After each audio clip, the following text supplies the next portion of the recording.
মুসলমান ইমানদারেরা গভীর মনোযোগ দিয়ে শুনবা। পর্দার অন্তরালের আমার মা বোনেরা, আল্লাহর নবী তিন জাতের মহিলা দেখছে।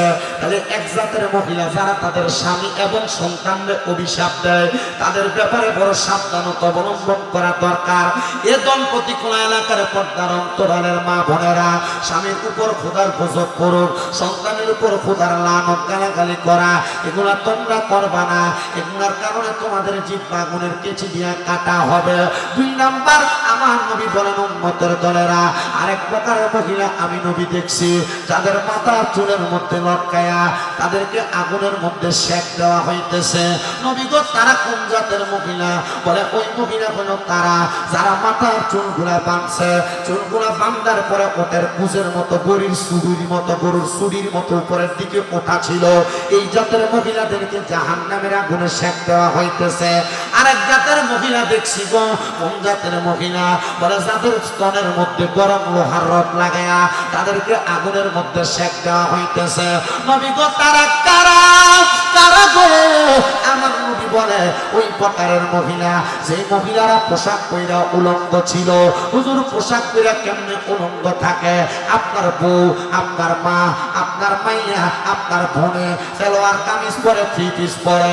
এটা সালোয়ার কামিজ পরলে যেই কথা, না পরলে সেই কথা। কানি একবার উপরে উঠে মাজা দেখায়, চামচামা এমন টাইট বানায়, টাইটের কারণে শরীরের আকার আকৃতি বোঝা যায়। এমন জাতের বোরকা পরে, বোরকা পরলে যেই কথা, না পরলে সেই কথা। এটা নামের বোরকা, বোরকা না, এটা বেহায়াপনা। এমন পোশাক যে মহিলারা পরে, এমন শাড়ি পরে, এটা কি শাড়ি না মশারি, এটা দেখলে বোঝা যায় না। শাড়ির উপর দিয়ে তাদের শরীরের সব স্ট্রাকচার বোঝা যায়। কেন রে? আমার নবী বলেছেন ওই মহিলাদেরকে আমি নবী দেখছি জাহান্নামের আগুনের মধ্যে, তাদের স্তনের মধ্যে গরম রড লাগায়া তাদেরকে সেক দেওয়া হইতেছে। তোমার বউ, তোমার মা, তোমার বোন, তোমার মাইয়া যদি বেপরদা চলে, এটার কারণে তুমিও কিন্তু আযাবে শিকার হওয়া লাগবে। এই মা বোনেরা, তোমার গলার আওয়াজ যদি পরপুরুষে শোনে, এটার কারণে তুমি জবাব দেওয়া লাগবে। এই মা বোনেরা, তুমি যদি বেপরদা চলো, এটার কারণেও জবাব দেওয়া লাগবে। তোমার গলার আওয়াজ যদি পরপুরুষে বেশি শুনতে পায়, এটার কারণেও জবাবদিহিতা করা লাগবে। এবার আপনারা বলেন, আল্লাহর কঠিন আযাব থেকে বাঁচার জন্য আমাদের পরিবারকে এমন বিষয়গুলো মাইনা চালানোর দরকার আছে না? না। আবার অনেক মুরব্বী বাবা আছে, অনেক যুবক মায়ের আছে যারা গত রমজানে কোরআন পড়ছে, এখনো আর কোরআন হাত দিয়া দইরা দেখে নাই। কেন রে বাবা? তোমার মনটা কি কাঁপে না? তোমার অন্তরটা কি কাঁপে না? আল্লাহ তাআলার কোরআন পড়তে কি মনটা চায় না? তুমি কি জানো না আমার আল্লাহ তাআলা এই কোরআনুল কারীম নাযিল হওয়ার মাস রমজান মাসে আল্লাহ তাআলা একটা নেক আমলের সওয়াবের পরিমাণ 70 থেকে 700 গুণ পর্যন্ত দেয়। যদি তুমি এক খতম কোরআন তেলাওয়াত করতা, আল্লাহ তাআলা তো 70 থেকে 700টা কোরআন খতমের সওয়াব দিত। কিন্তু তুমি কেন করো না? এইটা তো আমার বুঝে আসে না। বলে হুজুর, দুনিয়ার ব্যস্ততা আমার কোরআন তেলাওয়াত করতে দেয় না, দুনিয়ার কর্মকাণ্ড আমার কোরআন তেলাওয়াত করতে দেয় না। যুবক, এ মুরব্বী বাবারা, পর্দার অন্তরালের মা বোনেরা, আমি রমজান মাসে আমার মসজিদে যখন তারাবি পড়াই, আমি মাঝে মাঝে ইফতারের আগে চলে যাই, মাঝে মাঝে আসরের সময় চলে যায়, মাঝে মাঝে দুপুরের সময় চলে যায়।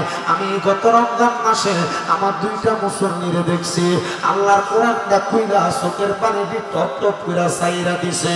আমি জিগাইলাম, ও মুসল্লি বাবা, আপনি কেন চোখের পানি সাইরা দিয়া কান্দেন? আমার ডাক দিয়া কই, ও স্বামী দাদা হুজুর গো, আমি কান্না করার কারণ হইল একটা, আইরে রমজান মাসে এক খতম কোরআন তেলাওয়াত করলে আমার আল্লাহ তাআলা আমার তো 70 থেকে 700 গুণ সওয়াব বাড়ায়া দিত। কিন্তু আমি তো কোরআন পড়তে পারি না। আল্লাহ তাআলা নিয়ে আমার কোরআনের বরকতে কি দেয়? আল্লাহ তাআলা জানি আমার কোরআন তেলাওয়াত না করতে পারার কারণে কি শাস্তি দেয়। হুজুর, এই জন্য আল্লাহ তাআলার কোরআনের দিকে তাকিয়ে তাকিয়ে কান্দি। ও আব্বুজি, তুমি যে কোরআন পড়তে পারো না, এটার জন্য যদি আমার আল্লাহ তাআলা দুনিয়ার জমিনে জমিনের ভিতর থেকে কবরে যাওয়ার পর তোমার কঠিন শাস্তি প্রদান করে।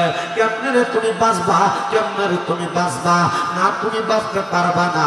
কবরের আযাব বড় ভয়ঙ্কর, কবরের আযাব বড় মারাত্মক, কবরের আযাব বড় যন্ত্রণাদায়ক। কেমন মারাত্মক, কেমন যন্ত্রণাদায়ক, কেমন আযাব বলা জানোনি? ওই কবর এমন ভয়ঙ্কর রূপ ধারণ করব, ডান দিক থেকে চাপ দিব, বাম দিক দিয়ে তোমার হাড্ডিগুলা ভেঙে বের হবে। হাসরের ময়দানে এমন শাস্তি দেওয়া হবে, মৃত্যুদের জিহ্বা কাটা হবে। যারা গীবত করেছে তাদের মুখ, যাদের কানের গীবত শুনেছে তাদের কানের মধ্যে গরম সীসা ডালা হবে। যারা হারাম খাইছে তাদেরকে তিনাতুর খাবার খাওয়ানো হবে। যারা দুনিয়াতে পরের হক মেয়েরা খাইছে তাদের শরীরে জাহান্নামের আগুন লাগায় দেওয়া হবে। চামড়া কইসা কইসা পড়বে, কিন্তু মানুষগুলার শরীরে আবার চামড়া হবে, আবার তাদেরকে শাস্তি দেওয়া হবে। তোমার কি মায়া লাগে না? তোমার কি দয়া লাগে না? এই কঠিন শাস্তি তুমি কেমনে সহ্য করবা? আমার মুসল্লিরা ডাক দিয়া, আমার মুসল্লি বাবারা ডাক দিয়ে কয়, ও সামনেরা, আমরা যে কোরআন পড়তে পারি না, আমরা এই জন্য কান্দি। আমি কইলাম বাবা কান্দো না গো, এই কোরআন তেলাওয়াত করতে পারলে যেমন লাভ, না পড়তে পাইরা কোরআন তেলাওয়াতের জন্য আফসোস করলে এর চাইতে আরো বেশি লাভ। আমি কইলাম কেন গো, কেন লাভ? আপনারা যারা কোরআন পড়তে পারেন না, আফসোস করবেন না, টেনশন করবেন না, চিন্তা করবেন না। পড়ে না চল, আমি ইশারা দিতে বলছো না? আচ্ছা ঠিক আছে, বসো। আপনাদের কষ্ট হইতেছে, ওয়াজ কি করব? আমি ধারাবাহিকভাবে কথাগুলো বলে যাচ্ছি, একটু বোঝার চেষ্টা করবেন। কি কথা কি বেশি স্পিড হয়ে যাচ্ছে? আমি এভাবে ওয়াজ করি। দোকানপাটে যারা আছেন একটু মনোযোগ দিয়ে শুনেন। দোকানপাটে যারা আছেন একটু মনোযোগ দিয়ে শুনেন। আপনারা মাহফিলে আসবেন না, এটা আপনাদের বিষয়, কিন্তু আপনাদের গলার আওয়াজে শ্রোতাদের এবং আমার কথা বলতে কষ্ট হচ্ছে। আপনারা আল্লাহর ওয়াস্তে মুখ বন্ধ রাখলে আল্লাহ তাআলা নাজাত দান করবে, কারণ হাদিস শরীফ মান সামাতা নাজা, যে চুপ থাকে সে মুক্তি পায়। একটু কষ্ট করে, একটু দূরে হলে হতো। তবে আপনারা যারা এত সুন্দর জান্নাতের বাগানে বসে গেছেন, এটার জন্য আপনাদেরকে আল্লাহর পক্ষ থেকে উত্তম জাযা কামনা করছি। আল্লাহ উত্তম জাযা প্রদান করুন, আমিন পড়েন। আমি যদি আজকের এই কোরআন তেলাওয়াতের যে কথাটা বলছি, যদি আমার এই কথা শুনে কেউ যদি আল্লাহকে ভয় করে কোরআন তেলাওয়াত শেখার জন্য আগ্রহী হয়, এর চেয়ে বেশি ওয়াজের দরকার নেই তো। আমার এই কথা শুনে কেউ যদি কোরআন তেলাওয়াত করতে পারে না, তার জন্য আফসোস করে, এর থেকে বেশি ওয়াজের আমার দরকার মনে হয় না।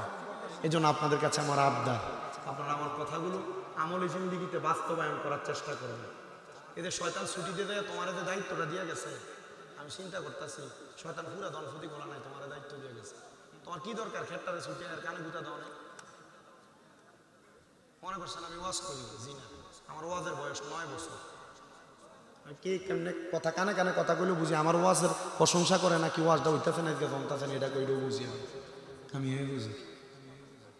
গতকালকে আমাদের মাহফিল ছিল মৌলভীবাজার, বাড়িতে আস্তে আস্তে সকাল হয়েছে, ভালো করে রেস্ট নিতে পারিনি। আমি আসছি, আইসা খাওয়া দাওয়া করে চলে আসছি। আমি চেষ্টা করছি আপনাদেরকে আমার জবানে আমার এলেমে যতটুকু আছে ততটুকু বোঝাইতে। যদি এই সময়টা আমার ডাইনে বামের কথার কারণে যদি নষ্ট হয়ে যায়, তাহলে এটা আপনাদের লস হবে, আমার হবে না। কারণ আমি যখন আমার ঘড়ির কাটা দেখবো আমি নেমে যাবো, এটা আমি বুঝবো। এই জন্য আপনি ওইটা একটু খেয়াল রাখেন। আমি কিন্তু আর আপনার ধনপতি খোলা এই গ্রামে নতুন, দিঘির পাড় আসছি, রোয়াচালা আসছি, হ্যাঁ কাগাতু আসছি, অনেক জায়গায় আসছি। মোটামুটি আমি মাহফিল করে গেছি, মানুষ আমার ওয়াজের ধরন কিছুটা হলেও জানে।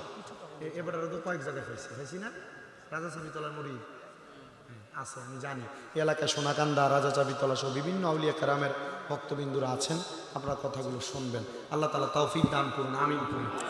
আর মহাব্বতে পড়েন আমিন, জবান খুলে পড়েন আমিন। কোরআন তেলাওয়াত করতে পারেন, আর না করতে পাইরা যদি আফসোসও করে যে আল্লাহ আমি তো কোরআন পড়তে পারি না, এটার কারণে আল্লাহ তাআলা আপনার বরকত দান করবে। বলে হুজুর কেমন বরকত? আমার তো শুনতে একটু মনটা চায়। আমি আপনাদেরকে ছোট একটা হুজ্জাতুল্লাহিল আলামিন কিতাব থেকে ছোট্ট একটা কারগুজারি শোনায় দেই, যেটা শোনাইলে আপনাদের মনের মধ্যে উৎফুল্লতা বাড়বে, যেটা শোনাইলে কোরআন তেলাওয়াতের জন্য আকৃষ্টতা বাড়বে। ওই কিতাবের মধ্যে আল্লাহ পাকের একজন বন্ধু জিনার বাড়ি মিশর দামেস্কের জমিনে, উনি মিশর এলাকার মধ্যে ব্যবসা করতে গিয়েছিলেন। ওনার জীবনী থেকে ছোট্ট একটা কথা উল্লেখ হয়েছে। উনি বলেন আমি মিশর এলাকার মধ্যে ব্যবসায়িক উদ্দেশ্যে গমন করার পরে আমি মিশরের গোরস্থানের সামনে দিয়া যাইতেছিলাম। এমন টাইমে আমার নাকের মধ্যে একটা সুঘ্রাণ এসে লাগছে, সুঘ্রাণ। এই সুঘ্রাণটা পাইয়া আমি মনে করলাম মনে হয় মিশরের গোরস্থানের মধ্যে নতুন কোনো ব্যক্তি ইন্তেকাল করার পর দাফন করেছে, তার কবর থেকে আতরের ঘ্রাণ আসতেছে। এই কথা চিন্তা করে আমি ওই কবরস্থানে প্রবেশ করলাম, কিন্তু আমি তাকায় দেখলাম সবগুলা কবরের দিকে। মিশরের এই কবরস্থানের মধ্যে কোনো নতুন কবর নাই, ওনার সব ছিল উনি কবরটা জিয়ারত করবে। মানে যে ব্যক্তি নতুন মারা গেছে, যেখান থেকে সুঘ্রাণ আসতেছে, উনি কবরটা জিয়ারত করবে।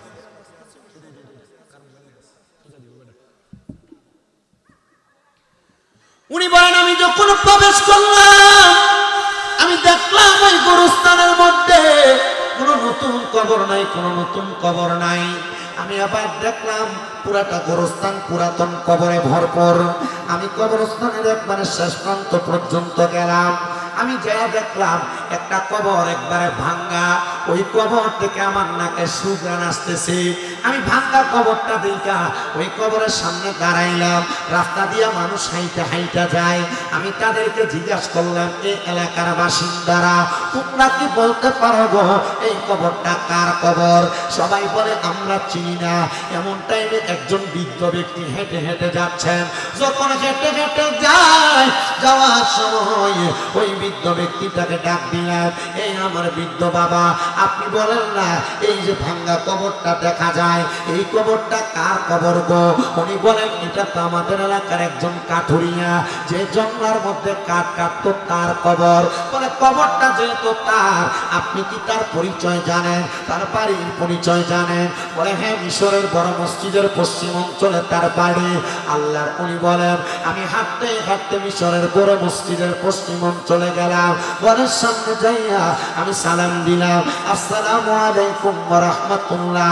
আমি সালামের কোনো জবাব পাই না। দুইবার সালাম দিলাম, কোনো জবাব পাই না। তিনবার সালাম দিলাম, কোনো জবাব পাই না। আমি চলে আসব এমন টাইমে মহিলা কণ্ঠে আমার একটা সালামের জবাব দেয়। আমি মহিলা কণ্ঠ পাইয়া আর পেছনে ফিরা তাকাইলাম না। আর আমরার বাংলাদেশের বেড়ারা হইলে বেডিরার কণ্ঠ পাইলে পেছন দিকে ফিরে কইতো আমি বাংলা শুনি কথা কয় না রে, ঠিক কিনা বাবা? এ মুসলমান ইমানদারের দলেরা একটু অন্তরের কানটা লাগিয়ে বয়ানটা শ্রবণ করার চেষ্টা করবেন। ওই আল্লাহর বান্দা বলেন মহিলা কণ্ঠার আওয়াজ পাইয়া আমি আবার তার দিকে ফিরলাম না। আমি পেছনের দিকে 20 কদম হাঁটলাম। আমি তার থেকে 20 কদম দূরে রইলাম। আমি 20 কদম হাঁটার পরে হঠাৎ করে আমি আবার তারে প্রশ্ন করলাম, মা গো আপনি একজন মহিলা, আপনার সঙ্গে বেশি কথা বলা যাবে না, অল্প সময় কথা বলবো। কারণ কোন মহিলার গলার আওয়াজ পর পুরুষ যদি শুনতে পায় তাইলে ওই মহিলা তার গলার আওয়াজের কারণে কবিরা গুনাহ হবে। আর আমরা সমাজের মহিলারা এই বাড়িতে ফুটরে ডাক দিলে 10 বাড়ি 3 বাড়ি 4 বাড়ি শোনা যায়। আপনারা বলেন এমন কাউয়া শিলা গলাওয়ালা বেরিয়াই তো গণপতি খোলা আছে না? না আছে। এবার ঝগড়া করলে 10 বাড়ি শোনা যায়। জামাইরে গোলামে ঢুকে গালি দিল, ওদের ঘরে শোনা যায়, আছে না? কোথায় ছেড়ে অভিশাপ দেয় আপনার গজব করুক তোর উপরে, তুই কামটা করছিস না, কয় না? নবীজি মেরাজে যাওয়ার পর 3 প্রকার মহিলা দেখছেন। কয় প্রকার? 3 প্রকার। নবী বলেন 1 প্রকার মহিলা দেখছি যে মহিলাদের জিহ্বাকে আগুনের কেচি দ্বারা কাটা হয়। নবীজি কেন? বলে এই মহিলারা তাদের স্বামী এবং সন্তানকে অভিশাপ দিছে। নাউজুবিল্লাহ নাই। মাহফিল কমিটির ছেলেরা তোমরা একটু কষ্ট করে এখানে বাজারে যারা কথা বলে এদের কথার আওয়াজ কমাও।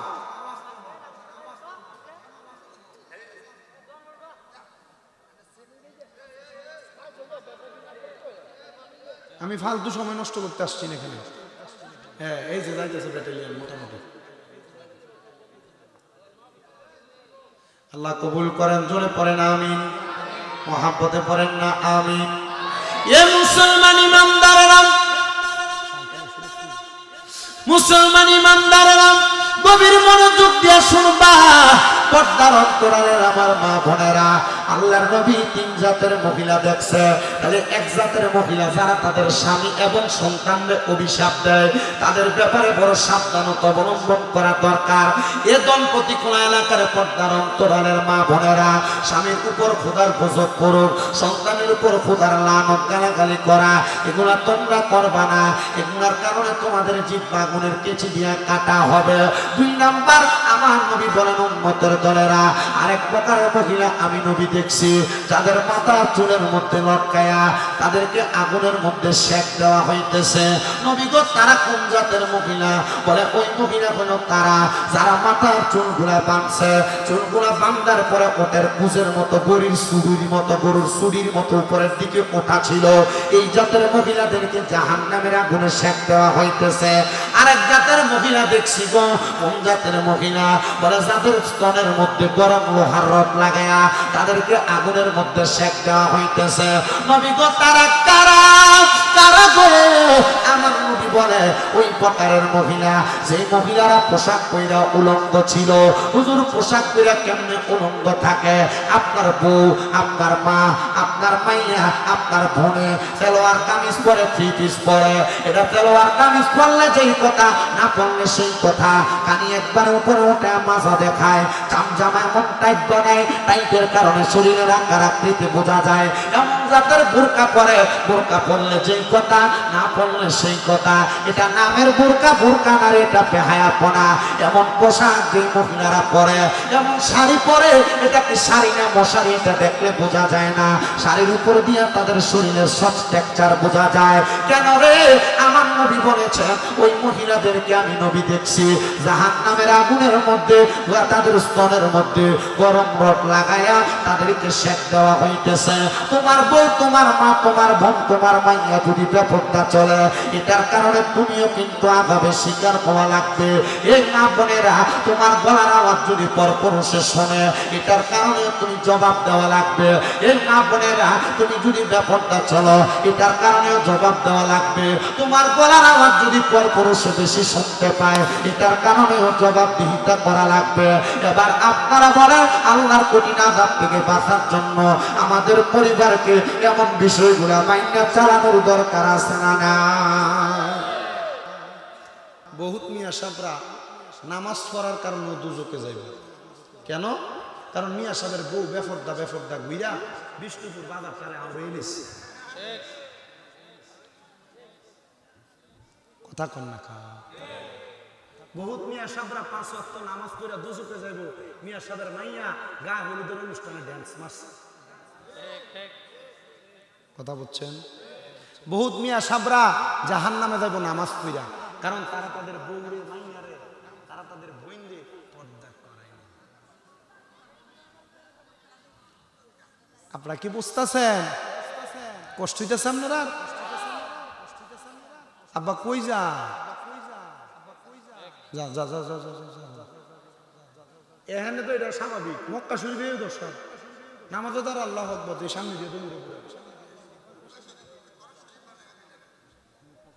আমি দিকে আমি তো বুঝি, আমি দেখলে বুঝি মোটামুটি। বুলে কমে খুলে গেছিল আপনার দরজা। এদের প্রতি কখনো অবহেলার নজরে তাকানো উচিত না। এটা আমরা কথার কথা বলে ফেলি আর কি। এই ব্যাপারে বড় সাবধান। আল্লাহ রসুল ইবনে মাজাহ শরীফের 303 নম্বর পৃষ্ঠার একটা হাদিস শরীফ বলছে, আলা উখবিরুকা আম মুলুকিল জান্নাহ, আমি কি তোমাদেরকে জান্নাতের বাদশা সম্পর্কে খবর দিব না? নবীজি জি দেন। নবীজি কইতাছে ওয়ালা রাজুলুন দাঈফুন মুস্তাদাফুন যু তিমরাইন লা ইউবাহু লাহু লা আকসামা আলাল্লাহি লা বাররা, এমন ব্যক্তি যে ব্যক্তি দেখতে দুর্বল, শরীরের কাপড় এলোমেলো, দেখলে তোমার পছন্দ হতো না, কিন্তু এর কোনো দোয়া করলে আল্লাহ দোয়া কবুল করে নেবে। সুবহানাল্লাহ। দেখুন নাম লাগা ইবনে মাজাহ শরীফ 303 নম্বর পৃষ্ঠার হাদিস। আল্লাহ কবুল করেন, আমিন।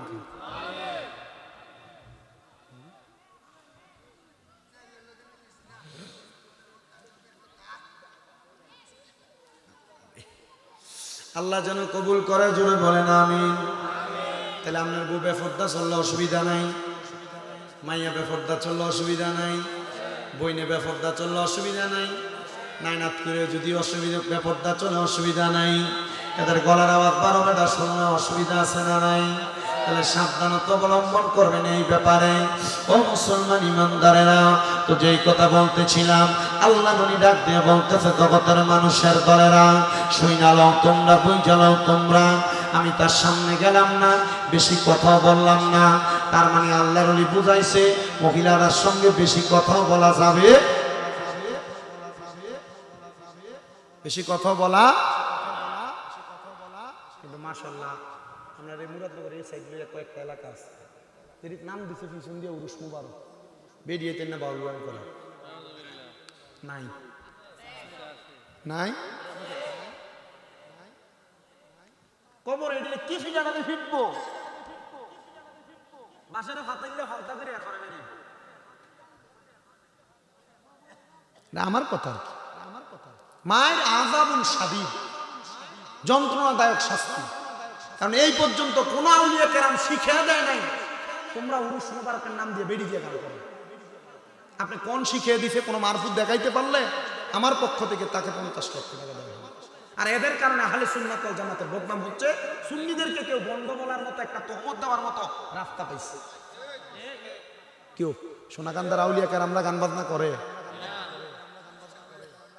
কেউ আপনি করেননি ভগবান বেডি দিয়ে গান বাজনা করেন, রাজা সাবিতুল্লাহ তারা করে না তো।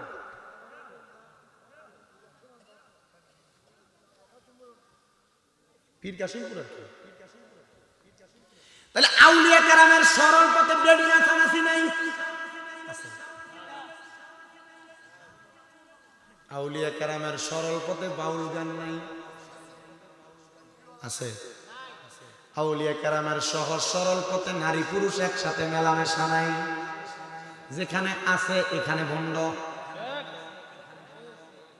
এত আসতে কোন কেন পুলিশে ধরে নিয়ে যাবো কা? না, আঘাত তো মুররু, উচিত কথা ঠিকা। আপনার বালা লাগলো ঠিক, আপনি ঠিক কইলেও ঠিক, না কইলেও ঠিক। আমার মুসলমান ইমানদারের দলেরা গভীর মনোযোগ দিয়ে আলোচনা শ্রবণ করার চেষ্টা করেন রে বাবা। এ মুসলমানের দল, এ নবীর উম্মতের দলেরা মনোযোগ লাগে, শোনো রে শোনো। এবার আল্লাহর বান্দা ডাক দিয়া কয়, আমি পেছনে গেলাম, যাইয়া ওই মাকে ডাক দিয়ে বললাম, মা গো তুমি বলো না গো আম্মা জান। এ এ আব্বা, এই না বসতে বললেন না, এরা বসতে বললে এখন চলে যাবে। এর আগে দুইজনে বলছে বসতে, এরপরে চলে গেছে। এরা দাঁড়ায় বসুন না, বসতে বললেন না, আপনি নিজে বসেন। এরা দাঁড়ায় দাঁড়ায় বসুন, এরা ভালো লাগছে, এরা দাঁড়ায় বসুন। পরে বসতে বললে এরা চলে যাবে, তো কি দরকার? এরা দাঁড়ায় দাঁড়ায় বসুন। আপনি ভালোর জন্য বলছেন, আপনাকে এটার জন্য ধন্যবাদ। এবার আল্লাহর ওলি বলেন, মা বেশিক্ষণ কথা বলবো না, ছোট্ট একটা প্রশ্ন গো মা। এই ঘরটা কি ওই ব্যক্তির ঘর যেই ব্যক্তি দুনিয়ার জমিনের ভিতরে কাঠ কাটতেন, উনি ইন্তেকাল করেছেন, এটা আপনার ঘর? বলে হ্যাঁ। তখন আপনি ঠিক ঘরের মধ্যে এসে তালাশ করেছেন। মা গো মা, ও মা, আপনি বলেন না আপনার স্বামী যে কাঠ কাটতো, আপনার স্বামীর এমন কোন নেক আমল আসেনি? কারণ একটা জামাই সম্পর্কে বউয়ের চাইতে ভালো কেউ জানে না, একটা স্বামী সম্পর্কে স্ত্রীর চাইতে ভালো কেউ জানে না, একটা বউয়ের সম্পর্কে স্বামীর চাইতে ভালো কেউ জানে না। ডাক দিয়ে কয়, ও মা, বলেন না গো মা, আপনার স্বামীর এমন কোন নেক আমল আছে নাকি যেটার কারণে আল্লাহ তাআলা আপনার স্বামীটাকে সম্মানিত বানাইব? ডাক দিয়ে কই, হুজুর আমার স্বামী ছিল একজন মূর্খ মানুষ, জংলায় জংলায় কাঠ কাটতো। আমার স্বামীর তো এমন কোনো নেক আমল ছিল না, আমার স্বামীর তো এমন কোনো গোপনীয় আমল ছিল না। হুজুর কেন গো? বলে মা গো, আপনার স্বামী যে ইন্তেকাল করেছে, তাইলে আপনি খান কেমনে, আপনি পড়েন কেমনে? মহিলা কই হুজুর আমার খাবারের জোগান নাই বিদায় আমি চেষ্টা কইরা কষ্ট করে পানি খেয়ে রোজা রাখতাম, কিন্তু একদিন ক্ষুধার জ্বালা সহ্য করতে পারি না, আমি আল্লাহর হাবিবের উপর দুরূদ শরীফ আদায় করছি। আমি দুরূদ শরীফ যখন আদায় করে ঘুমাইছি গো, আমি ঘুমানোর পরে আমি হঠাৎ করে স্বপ্ন দেখলাম আমার ঘরের মধ্যে নূরের এক কালো ঝলমলাইয়া জ্বলতেছে। আমি জিজ্ঞাসা করলাম কে গো আমার ঘরে?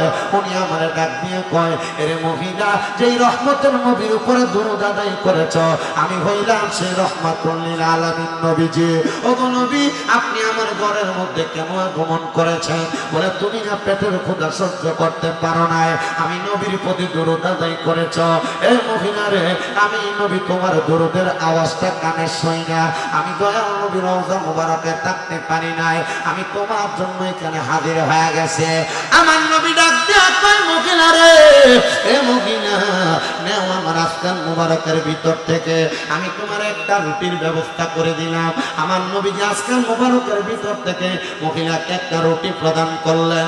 ওই মহিলা বলে, আমি রুটিটা খাইয়া আমি অর্ধেক পর্যন্ত খাইছি, এমন টাইমে আমার ঘুমটা ভাঙ্গা গেছে। আমি ঘুম থেকে জাগ্রত হইয়া দেখি গো, সেই অর্ধেক রুটি আমি ঘুমের ঘরে স্বপ্নে খাইছি, এই অর্ধেক খাওয়া আর বাকি অর্ধেক রুটি আমার হাতের মধ্যে রয়ে গেছে।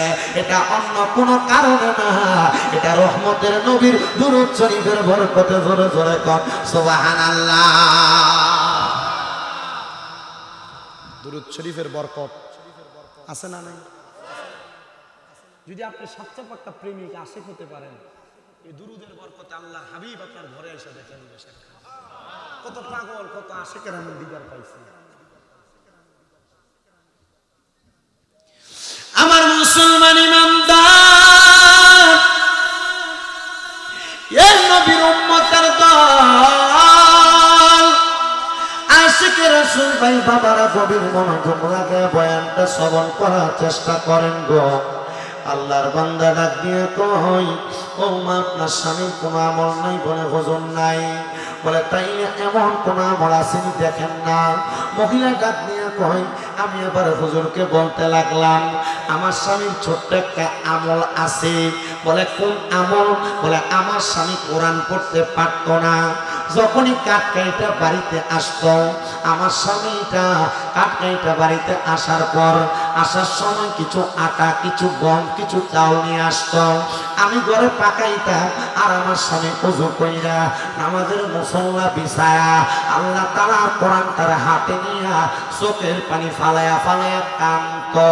আমি জিগাইলাম একদিন, জিগাইলাম 2 দিন, তৃতীয়বারও জিগাইলাম, ওগো আমার স্বামী, আপনি যে আল্লাহ তাআলার কোরআনটা হাতে নিয়ে কাঁদেন, আপনারা তো কোনোদিন কোরআন পড়তে দেখি নাই, আপনি কোনোদিন আওয়াজ করে কোরআন পড়েন নাই।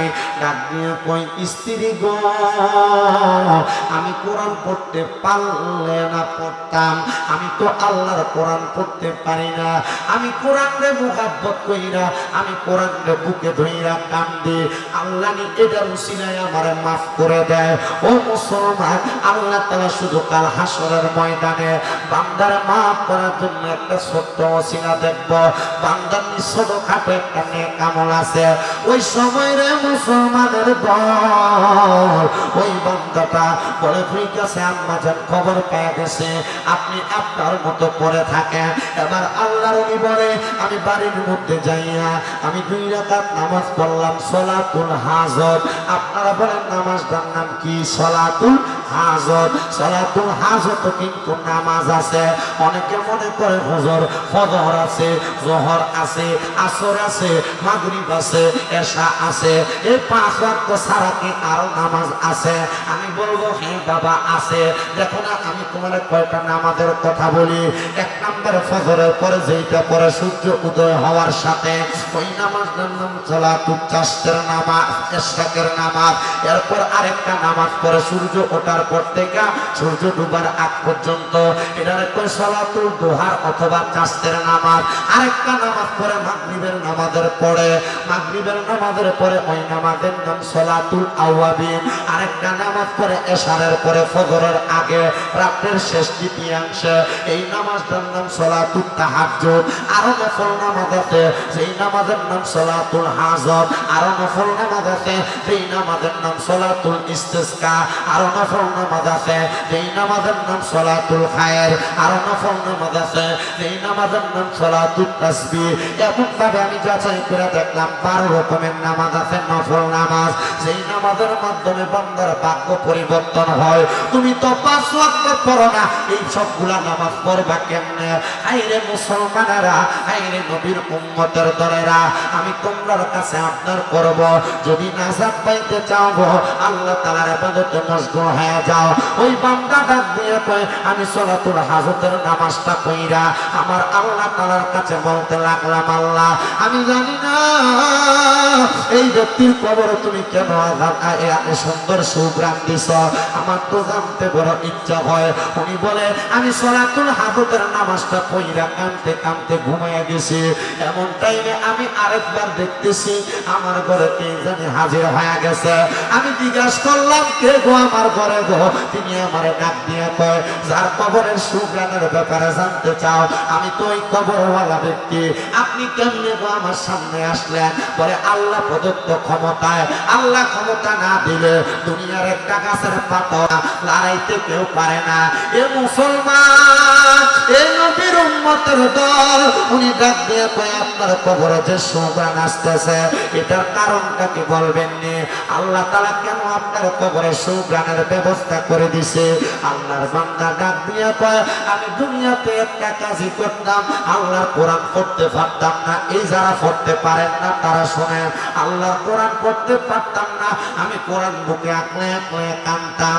এই জন্য আমার আল্লাহ তাআলা আমার দুনিয়ার জমিন থেকে কবরে আসার পর আমার কবরের মধ্যে একটা সুগ্রামের ব্যবস্থা করে দিছে। এ মুসলমানেরা, পড়তে পারেন আর না পারেন, যদি পারেন আমার সাথে করবেন, না পারলে গুনগুনাইবেন, না পারলে মাথাটা নাড়াইবেন। আসেন আমরা ওই আল্লাহ তাআলার রহমত পাওয়ার আশায়, বরকত পাওয়ার আশায়, মুহাব্বতের আওয়াজে আল্লাহ তাআলার কোরআনের তেলাওয়াত দুনিয়ার পড়ি। আউযু বিল্লাহি মিনাশ শাইতানির রাজিম। বিসমিল্লাহির রাহমানির রাহিম। লা ইউকাল্লিফুল্লাহু নাফসান ইল্লা উসআহা। وقال تعالى في شان حبيبه ومحبوبه ومعشوقه مخبرا وآمرا إن الله وملائكته يصلون على النبي يا أيها الذين آمنوا صلوا عليه وسلموا تسليما. اللهم صل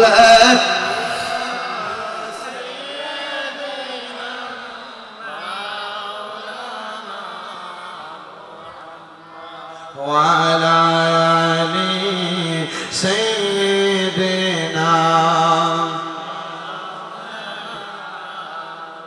বেবে দেখো মনে মনে প্রেমনি করছ নবীর সনে, নইলে ঠেকবা রোজ হাসরে মুহাম্মাদিয়া রাসূলুল্লাহ।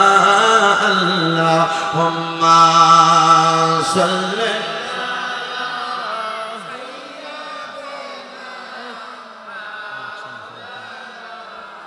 মুহাম্মাদ ওয়ালা আলি সাইয়্যিদ নূর নবীজির ফসিনা মুবারক মেশকের চাইতে আরো সুগ্রাণ সাহাবীরা আতর রূপে করতেন তাহা ব্যবহার আল্লাহুম্মা সাল্লি আলা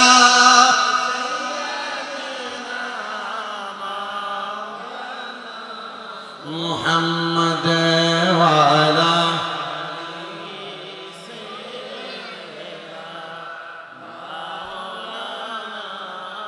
লা ইলাহা ইল্লাল্লাহু লা ইলাহা ইল্লাল্লাহ কালমা লা ইলাহা আইরে নামাজ রোজা চাই রহনা কে হমা বাবার খেদমত চাই গহনা আমার নবীর দরুদ বইল না বলেন নবীর আমার নবীও তোমায় ভুলবে না লা ইলাহা ইল্লাল্লাহু লা ইলাহা আইরে অনেক দূরে মদিনা আমরা কেমনে যাব জানি না আপনারা বলেন এই দম্পতি খোলার মাহফিলের বাবারা আমরা সবাই মদিনা যাইতে চাই কি চাই না কারা কারা যাইতে চাই দুই হাত তুলে আমার আল্লাহরে দেখায় আর জবানটা করে জোরে একটা তাকবীর হবেন নারে তাকবীর নারে রিসালাত আমার বুঝেন এটা দিয়ে কেমনে মদিনা যাইবেন আমার মাথা লম্বা চুলগুলা ছিল লম্বা চুলগুলা মাত্র 3 মাস হয় আমি মক্কা মদিনা তাওয়াফ জিয়ারত করে আইছি আমি আমার নবীর রওজার সামনে কইছি ইয়া রাসূলুল্লাহ ওগো মায়ের নবী বড় শখ ছিল আপনি নবীর রওজা জিয়ারত করব করে ফেলছি আপনার রওজা দেখতে এত সুন্দর গো নবী